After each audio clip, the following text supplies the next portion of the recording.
Friends, उम्मीद है आप लोग अच्छे होंगे और आप अपना अच्छे से काम कर रहे होंगे। आज की हम अपनी वर्कशीट करते हैं 58। हिंदी की व्याकरण है रस सिद्धांत। आज हम रस के बारे में पढ़ेंगे। बच्चों, अब हम व्याकरण साहित्य का एक महत्वपूर्ण अंग रस को जानेंगे और समझेंगे। जब हम किसी कविता, कहानी, नाटक या उपन्यास आदि को पढ़ते हैं तो हमें कुछ अनुभूति महसूस होता है, यानी कि कुछ हमें महसूस होता है कि कहानी कितनी अच्छी है, कितनी प्यारी है। आनंद की अनुभूति होती है। काव्य साहित्य को पढ़ने, सुनने और उत्पन्न होने वाली आनंद की अनुभूति को ही रस कहा जाता है। रस किसे कहते हैं? रस कहते हैं जो हमें किसी भी साहित्य, कविता को सुनने से जो आनंद उत्पन्न होता है उसे हम रस कहते हैं। रस के अंग है, रस के 4 अंग है: स्थायी भाव, विभाव, अनुभाव और संचारी भाव। स्थायी भाव जो होता है, ये वे भाव है जो मन में स्थायी रूप से स्थापित रहते हैं। इन्हें किसी अन्य भाव के द्वारा नष्ट नहीं किया जा सकता। प्रत्येक रस का एक स्थायी भाव होता है, अर्थात कुल स्थायी भाव की संख्या जो है 9 है, जो कि रसों की संख्या भी 9 है। विभाव: स्थायी भावों के उद्बोधक कारण को विभाव कहते हैं। विभाव 2 प्रकार के होते हैं। स्थायी भाव समझ में आया? स्थायी भाव क्या होता है? जो मन में स्थायी रूप से होते हैं। और विभाव वो होते हैं जो स्थायी भाव को हमें उसका उद्बोधक कारण, मतलब कि उसको हमें बताते हैं कि आखिर किस तरीके से स्थायी भाव उत्पन्न हुए हैं। आगे है आलंबन विभाव और उद्दीपन विभाव। आलंबन विभाव: जिसका आलंबन या सहारा पाकर स्थायी भाव जागते हैं, जिसके सहारे से स्थायी भाव जागते हैं उसे हम आलंबन विभाव कहते हैं। और आलंबन विभाव के 2 पक्ष होते हैं, आश्रयलंबन और विषयालंबन।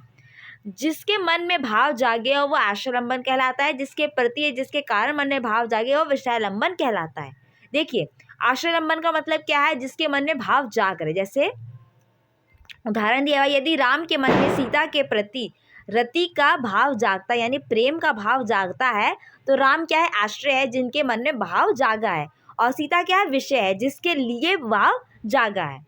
उद्दीपन विभाव है, जिस वस्तु या परिस्थितियों को देखकर स्थायी भाव उत्पन्न होने लगते हैं, उद्दीपन विभाव कहलाता है। जैसे चांदनी, कोकिल, कूजन, एकांत स्थल, रमणीय उद्यान, नायक या नायिका या की शारीरिक चेष्टा आदि। यानी कि उद्दीपन भाव क्या है? जिस वस्तु या परिस्थिति को देखकर स्थायी भाव उत्पन्न होने लगता है।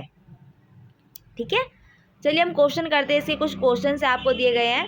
पहला क्वेश्चन है, रस किसे कहा गया है? इसका आंसर आपका क्या है? काव्य साहित्य को पढ़ने, सुनने से उत्पन्न होने वाले आनंद की अनुभूति को रस कहा गया है।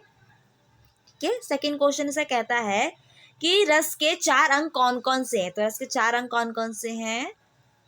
रस के 4 अंग है: स्थायी भाव, विभाव, अनुभाव और संचारी भाव।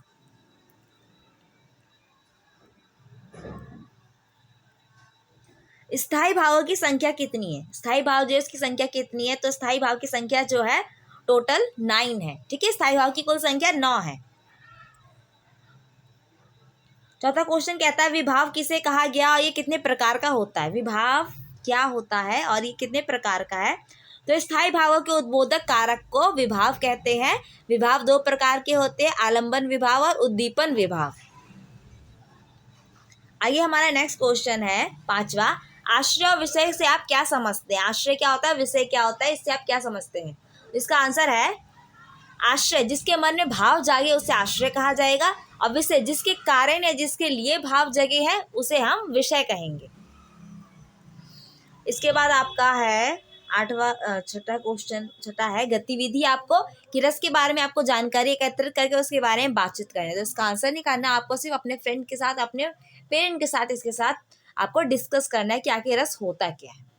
ओके फ्रेंड्स, यहाँ पे मेरा वीडियो कंप्लीट होता है। आई होप आपकी वीडियो पसंद आया होगा। इसे लाइक कीजिए, कमेंट कीजिए और अपने सभी दोस्तों को शेयर कीजिए। Okay friends, bye bye.